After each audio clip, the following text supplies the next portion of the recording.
Bonjour, je m'appelle Tilly Collins et je fais partie de l'équipe de Get Campy, qui est un Imperial College à Londres.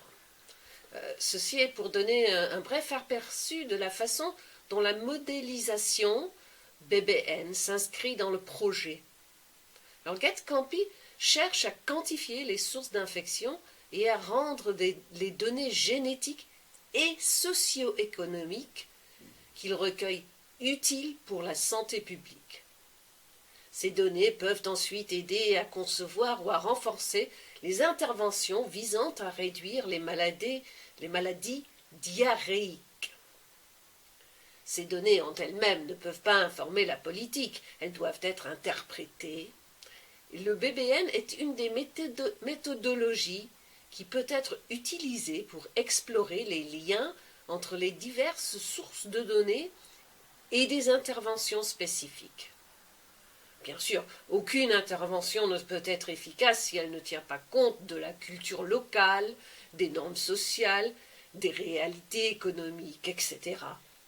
Le BBN peut faire le lien entre les domaines de la connaissance locale et les analyses génétiques.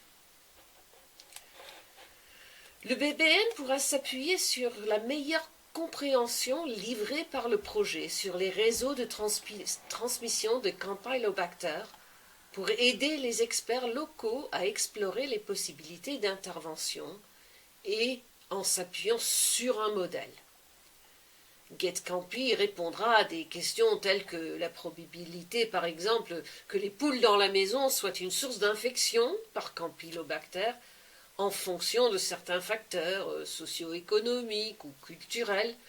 Et cette quantification des réseaux de transmission spécifiques va nous renseigner sur les voies de transmission des agents pathogènes de manière plus générale. Il existe de nombreux problèmes d'infrastructure et de culture qui influencent la charge d'infection par Campylobacter dans la population. En comprenant les facteurs de risque des infections, les interventions, tant physiques qu'éducatives, peuvent être mises en œuvre pour améliorer la santé de la population. Par exemple, en comparant différentes cohortes rurales, urbaines, nous pouvons évaluer l'impact de la qualité de la vie, de l'assainissement sur l'infection, et nous pourrons également comparer de différentes sources d'eau et d'aliments, différents groupes d'âge, différentes comorbidités, etc. Les informations collectées dans le cadre de ce projet peuvent être synthétisées avec les convictions actuelles des experts sur la transmission des maladies et les options d'intervention. BBN est précisément l'outil qui permet d'effectuer une telle synthèse ou de la documentation de manière formelle. Les BBN peuvent représenter un grand nombre de systèmes différents d'une manière similaire aux cartes conceptuelles ou aux diagrammes d'influence qui sont souvent des étapes intermédiaires dans la construction du réseau. Il y a 3 façons principales dont ce projet peut contribuer à la politique de la santé publique. Les données résumées et communiquées aux responsables locaux de la santé peuvent contribuer des décideurs mieux informés et susceptibles d'élaborer des politiques plus efficaces. Bien entendu, ceci est également soumis à des contraintes telles que le financement ou la politique locale, et le succès dépend d'une série de facteurs sociaux, techniques, culturels et économiques qui peuvent également être étudiés dans le cadre d'un BBN. Le projet peut également améliorer la surveillance des maladies. Cette surveillance est essentielle pour gérer les épidémies et évaluer l'efficacité des interventions au fil du temps. Enfin, une meilleure compréhension des réseaux de transmission peut aider à orienter les interventions de manière plus ciblée. Par exemple, des ressources éducatives peuvent être préparées pour communiquer les principales causes de risque et la manière dont les gens peuvent réduire leur exposition ou leur vulnérabilité. Qu'est-ce que c'est que les BBN? Qui les utilise? Comment allons-nous le construire? On va voir. Mais les BBN se présentent sous différentes formes et tailles. Ici, nous avons construit un exemple très simple.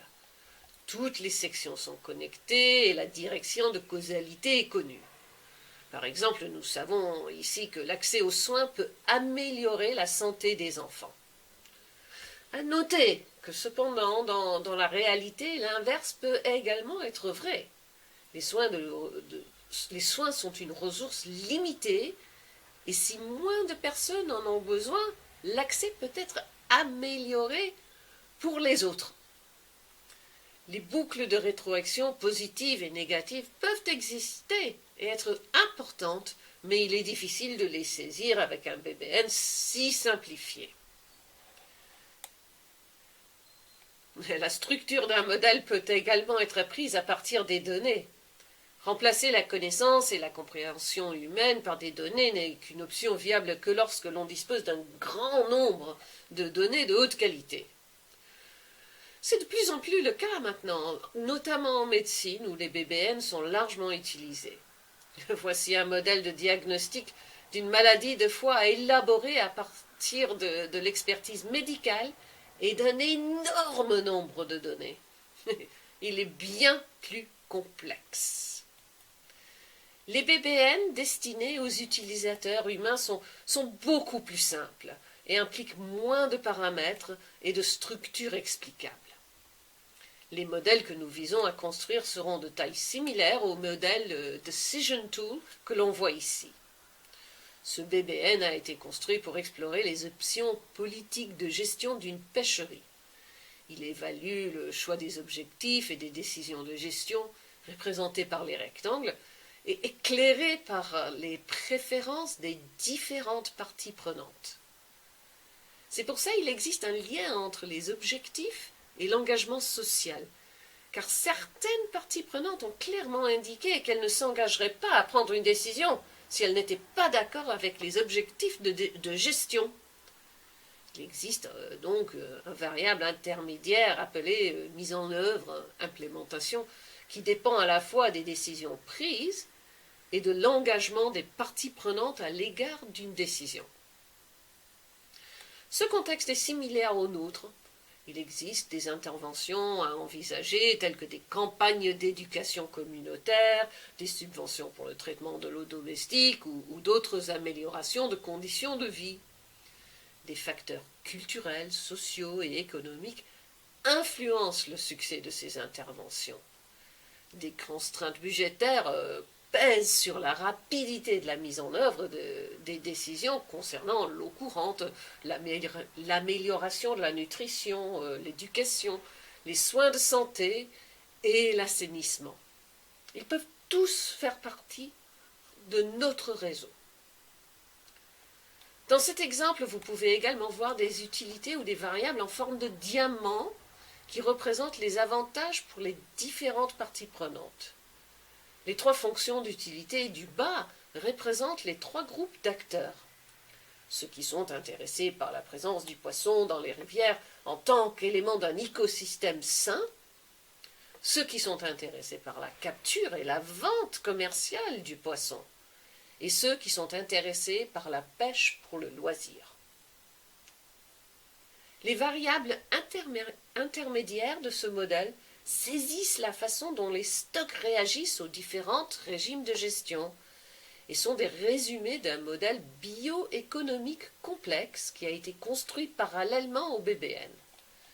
D'une certaine manière, le réseau résume différentes sources de connaissances, des résultats basés sur les modèles, des opinions d'experts et des idées de chercheurs qui ont travaillé en collaboration avec les parties prenantes pour comprendre leurs préférences. De la même manière, notre BBN peut combiner des informations issues de l'étude génétique de GetCampy, des données socio-économiques collectées par le projet, des analyses documentaires et des connaissances d'experts locaux. Pourquoi voudrions-nous faire toute cette synthèse ? Nous savons que l'éradication de la pauvreté, l'amélioration de l'éducation et de la nutrition, la fourniture d'eau propre et d'installations sanitaires et accès à des traitements opportuns réduisent la charge des maladies diarrhéiques à des niveaux très bas. Ce n'est certainement pas un BBN qui est l'élément manquant pour convaincre à l'action. L'élément manquant est le financement. La question est donc la suivante. Compte tenu des ressources financières très limitées, comment les allouer pour réduire le fardeau des maladies diarrhéiques chez les enfants de moins de 5 ans? Et c'est là qu'un BBN peut être utile. Les BBN peuvent synthétiser toutes les données disponibles et aider les décideurs à explorer les alternatives. Les BBN sont un decision tool, un outil qui informe les décisions. Ils peuvent être utilisés pour augmenter en faveur de certaines alternatives par rapport à d'autres. Il aide les humains à traiter les connaissances, mais il ne remplace pas la sagesse, la prévoyance ou les négociations difficiles. En fait, les BBN sont particulièrement utiles dans les situations où des croyances contradictoires rendent les négociations difficiles. Le BBN initial qui a été tenté était essentiellement un modèle épidémiologique décrivant la probabilité d'une nouvelle infection humaine compte tenu d'une certaine compréhension des réseaux de transmission de Campylobacter. Comme vous vous en souvenez, il se présentait comme ceci. Ce réseau a été construit avec des probabilités illustratives définies par un modélisateur, John Holt, dans l'espoir que le modèle sera reparamétré sur la base des données. Il est clair maintenant qu'il n'y aura pas suffisamment de données pour paramétrer un réseau de transmission si détaillé. Cependant, il est tout à fait possible de construire un modèle détaillé d'intervention basé sur notre compréhension de la société, de l'économie, des institutions et des cultures et de le relier à une fonction d'utilité représentant l'impact sur la maladie, mesuré par exemple en DALI, les années de vie corrigées de l'incapacité. En revanche, la connaissance sur les facteurs sociaux, pratiques, économiques et culturels affectant l'intervention existe parmi les experts de l'équipe et ont été collectés par Getcampi. Par exemple, nous avons recueilli des données sur les obstacles que les ménages rencontrent lorsqu'ils tentent d'éliminer des agents pathogènes dans leur eau potable, de leur nourriture et de leur environnement. Les obstacles sont à la fois financiers et liés à l'éducation. Le fait de ne pas connaître les causes des maladies empêche les ménages de prendre des mesures préventives.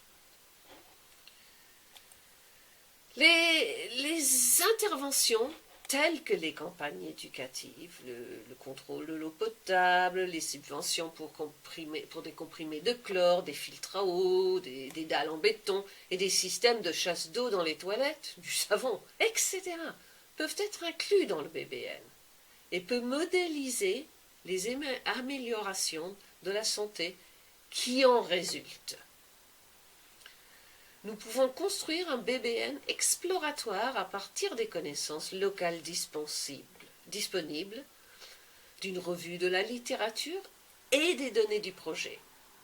Nous pouvons essayer de mieux comprendre les sources d'incertitude qui modifient nos convictions sur la réussite des interventions et en particulier, nous pouvons évaluer comment une meilleure connaissance des réseaux de transmission influence ces convictions.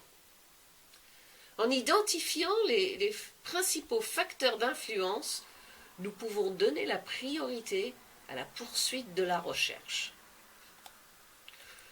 Quels sont les défis généraux liés à la modélisation de ces interventions? La complexité, la variabilité du risque d'infection de chaque enfant. Leur risque peut dépendre de nombreux facteurs économiques, environnementaux, culturels et sociaux qui sont difficiles à observer et à modéliser. l'absence de méthodes et d'indicateurs fiables et normalisés pour mesurer l'impact des infections à Campylobacter et des infections connexées. Nous manquons de données sur la prévalence et l'incidence, et donc des données de référence pour les daily. En outre, les données sur la qualité, l'efficacité et la couverture des interventions existantes ou sont possibles sont rares. Il est difficile aussi d'attribuer des changements dans les infections de Campylobacter ou d'autres infections à des interventions spécifiques, en particulier lorsque les interventions sont multiples ou se chevauchent, ou que des facteurs de confusion interviennent. Nous avons déjà mentionné certaines interventions que nous pourrions envisager avec des mesures de financement qui rendraient ces interventions réalisables et attrayantes pour les autorités locales. Parmi les options, citons les campagnes communautaires d'éducation et de sensibilisation sur les causes, les symptômes et la prévention des infections. Nous pourrions, par exemple, explorer des nouvelles formes de communication, tels que des infographiques ou des ressources graphiques. Ces supports devraient être rédigés dans les langues locales et adaptés à la culture. L'une des principales interventions consiste à garantir une eau plus saine au niveau des ménages. Des subventions pour les filtres domestiques et les comprimés de chlore pourraient être envisagées. Il est difficile de réduire les contacts avec les animaux, mais on pourrait encourager l'éducation, les subventions pour les poulaillers et l'alimentation des poulets, ainsi que de meilleures pratiques sur les marchés et dans les abattoirs. Nous pouvons donc envisager des mesures visant à donner aux communautés et aux autorités locales les moyens de contrôler la salubrité de l'eau au robinet public. Enfin, l'amélioration de la sécurité alimentaire et la réduction des cas de malnutrition chez les enfants rendront ces derniers plus résistants et réduiront le fardeau des maladies. Nous envisageons de travailler en étroite collaboration au sein d'un petit groupe d'experts. La première étape serait d'examiner les objectifs qui intéressent les décideurs politiques locaux. Nous pourrons ensuite réfléchir aux interventions susceptibles d'atteindre ces objectifs. Enfin, nous pourrons construire un modèle capable de fournir des informations sur la probabilité d'atteindre les objectifs avec des interventions spécifiques. Une fois que nous disposons d'un modèle conceptuel, nous devons spécifier les probabilités conditionnelles et inconditionnelles. Nous allons maintenant examiner un exemple. Nous pouvons simplifier le réseau de transmission en tenant compte des 4 voies principales: l'alimentation, le contact avec les animaux, l'eau et les autres voies de transmission environnementales. C'est les choses indirectes, par les surfaces, dans les cuisines, les toilettes, les enceintes, les terres agricoles, les marchés, y compris les contacts de personne à personne. Dans cet exemple concret de BBN, tous les réseaux de transmission sont simplifiés en une seule variable: environnement propre et sûr. Ce modèle à 4 nœuds reflète l'idée générale selon laquelle la santé des enfants dépend de la possibilité de grandir dans un environnement sûr et propre et d'avoir accès à une bonne alimentation et à des soins de santé de qualité.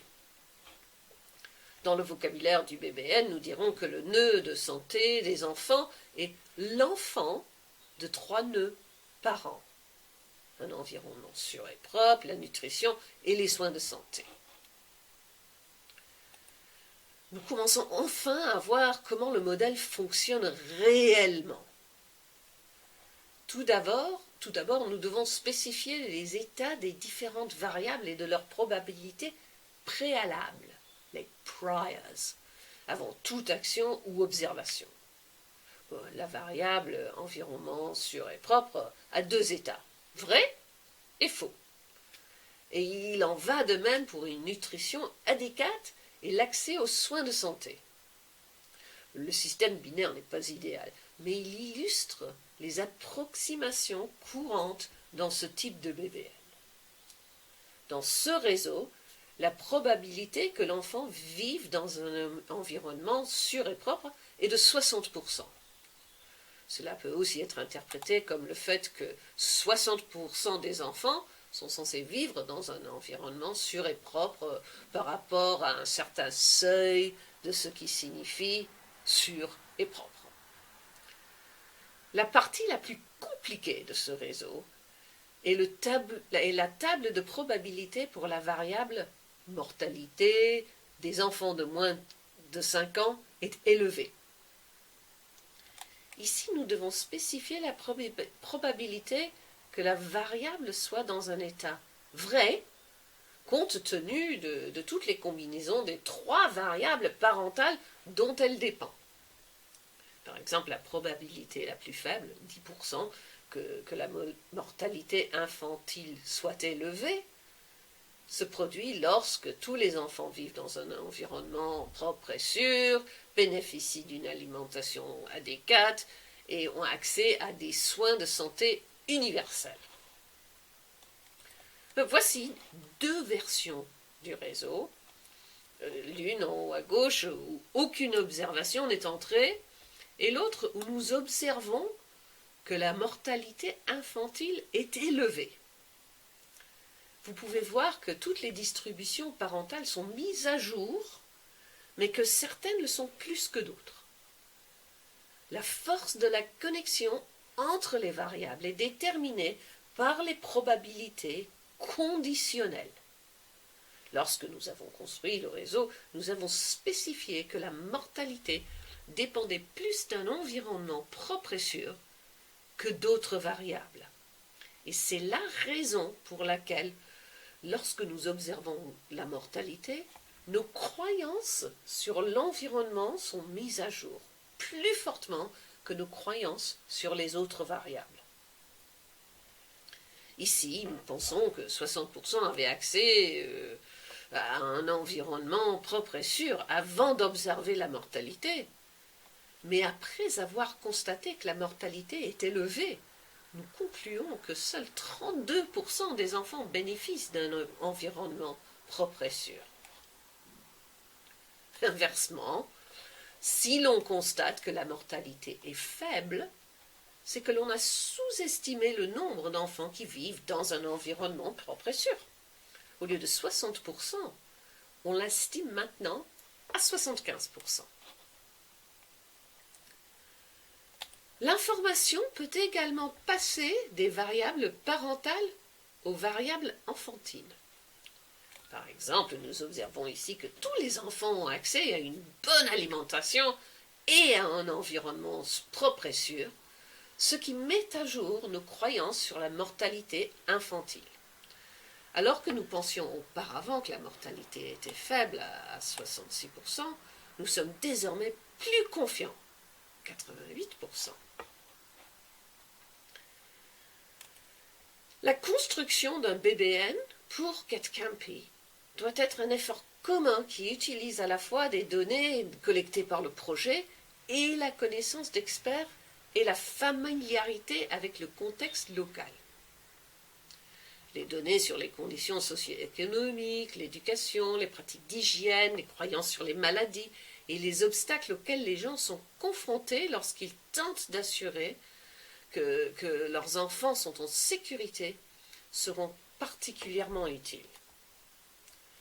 Nous pouvons réfléchir à la manière d'utiliser les données sur les voies de transmission les plus probables, qui ressortiront des données génétiques des campylobactères. Une option consiste à explorer la valeur de l'information en montrant l'impact sur le BBN des données de transmission de GetCampy. Comment pouvez-vous contribuer?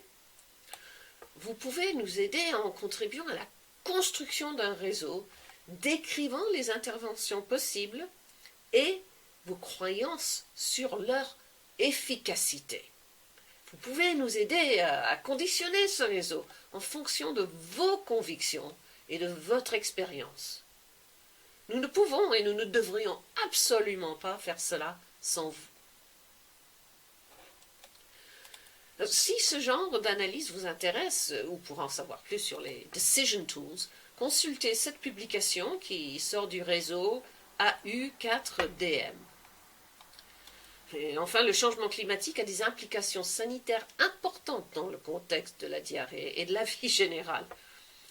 Pour en savoir plus sur la communication du changement climatique, vous pouvez aussi consulter cette publication gratuite. Merci de votre temps et j'espère que ça vous a aidé à comprendre un peu ce que nous on fait ici. Merci.